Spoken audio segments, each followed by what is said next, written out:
The end of the year is right around the corner, so it's time to look ahead to 2023 and tell you guys which 5 JRPGs I'm most excited for in the new year. Before we begin, I have a tiny disclaimer to make. This list is only for games that have a set release date, so that means that any game that does not have a set release date will not be on the list. So if your most anticipated JRPG is not on the list, don't fret, I have another video coming out on December 31st where I will be listing the 5 games that we're hoping to see in the new year. So let's begin with some honorable mentions. First off, we have Tales of Symphonia Remastered. So this game deserves an honorable mention. After all, it's one of my favorite games of all time. You know, my username coming from one of the characters of the game and all, I think it was pretty fair to give it an honorable mention. The reason, however, it's only an honorable mention is because I'm kind of treating this one like a port because it's only being brought over to the Switch and I think next gen console. We've already had a port on PC for this. It's already gotten a remastered, so I'm kind of treating it as a port of the remastered to next gen. So this is why I'm not fully counting it, but I'm really excited to see how it's going to come out on the Switch, portably, how we're going to be able to play Tales of Symphonia in the new year. My second honorable mention goes to Digimon World Next Order. Again, this one is one of those where I have to treat it like a port. So we're going to treat it as an honorable mention because it's not exactly a new game, it's a port to PC and the Switch. So I'm very excited to play it because earlier this year I replayed through the entirety of Digimon World 3 over on my Twitch stream, and I must have had like 5 to 10 people come in and talk about Digimon World Next Order, and I've never played it because I don't own a PS4, I've never owned a PS Vita, so I never got the opportunity to play it. So in the coming year on PC and Switch, I will most likely be picking it up on one of those two systems, especially knowing the fact that it's the sort of spiritual successor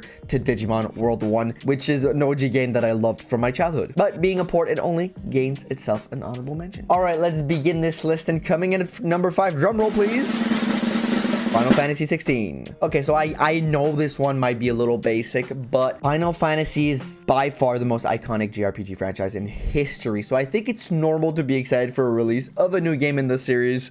You know, the year it comes out, there's some sort of excitement that comes with that. Some may have expected it to be much higher on the list as it's probably one of the most anticipated game of the year next year. But personally, I haven't played the last few entries in the franchise, so I'm a little kind of not as hyped on Final Fantasy right now, even though I have a deep love of it in my heart because of my childhood memories. I haven't played it in a while, so I don't have the same level of excitement as people who have been most recently on the franchise. I'm going with this one with managed expectation, especially given how different the combat looks. I'm a big fan of hack and slash action RPG combat, but I know not everybody is, so hopefully they have a fun twist on it. Other than that, most of the footage we've seen in the trailer looks absolutely beautiful. I can't wait to get my hands on this game in June, so it's on the list at number 5. And our entry at number 4 is actually a dual entry. 2 games on number 4 because it's the same franchise. Trails to Azure and Trails into a Reverie. So some may say these games are port, but technically they're localization. I know. But since they've never been released in the West, I'm counting them as new,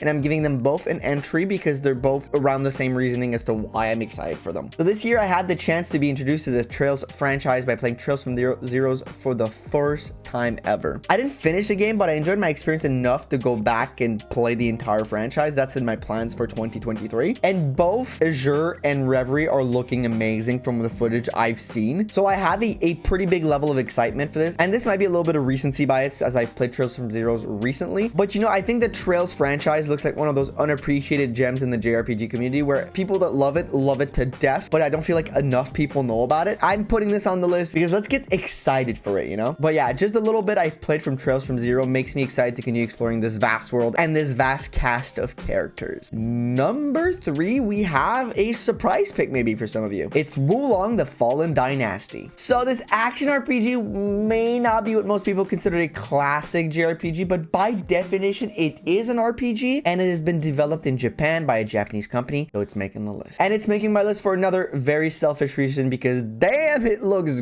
good, baby. All the footage we've seen from this game has been straight up immaculate, which may be a little superficial, but like makes something look fantastic to me and I want to pick it up automatically. Another reason I'm extremely excited for this game is highly personal, but it's the setting of the Three Kingdoms era of Chinese history. When I was a kid, I played a lot of Dynasty Warriors Advance on my Game Boy, and that introduced me to that era of Chinese history and got me extremely interested in it. So any game set in that time that's not Dynasty Warrior has me extremely excited. So I'm quite hyped up to go explore this this historical period from a different point of view this time around. And coming in at number 2, something you guys may at this point have seen coming, we have Octopath Traveler 2. So it's no surprise in this channel that I like Square Enix games. I've been enjoying them, especially in the past year. I think in the past year they've really pushed the envelope on their RPGs. And we know that they've been knocking it out of the park with the HD 2D styles of the games. Last year we had Triangle Strategy, which was not only beautiful but had fantastic narrative. And before that we had the original Octopath Traveler, which despite its narrative flaws, it was still an amazing JRPG experience. So Octopath Traveler 2 has me excited because it seems to be taking everything I love from the original, which is an unlikely band of heroes with unique personalities, beautiful art, a vast world, and amazing turn-based combat, and turning that up to 11 by adding the interconnected story that we've all been clamoring for that was not present in Octopath Traveler 1. So this is why Octopath Traveler 2 is making the list, because it just looks like a banger from A to Z. And coming in at number 1, to no one in this video, surprise, Fire Emblem Engage. Though I know it was obvious, don't type it out in the comments. Omega lol, Kratos picking Fire Emblem Engage as his most exciting game of the year. What a shocker. On a more serious note, I think we're all kind of excited for it, to be fair. Also, it's my favorite franchise, so it's hard to not be excited for this. And I'm especially doubly excited because personally, I was not the biggest fan of Three Houses, so I haven't been having a lot of new Fire Emblem experiences since Echoes, really. So diving back into a new Fire Emblem experience will be probably one of my highlights in gaming of 2023. And everything we've seen so far from the game just speaks to me on a visceral level, so I'm so excited to get into it. So this is my most anticipated game of the year, and here's to hoping that it makes the best game of 2023 list next year. So that is it for this video. Thank you guys for watching. Those are my 5 most anticipated JRPGs of 2023. As I said at the top of the video, we have another list coming out with the games that don't have a release date just yet. So games that I think need to come out in 2023, or I'm hoping that they will come out in 2023. This other video will come out on the 31st of December, last day of the year, but that is it for today. Hopefully you guys enjoyed the video. Leave a like if you like. Leave a comment down below telling me your top 5 most anticipated JRPGs of the year. Subscribe if you want to see more JRPG content with a little bit of a focus on Fire Emblem, but Fire Emblem and JRPGs on this channel, that's what we have. And yeah, thank you all for watching. Love you all very much, and I'll see you guys in the next video. Bye-bye.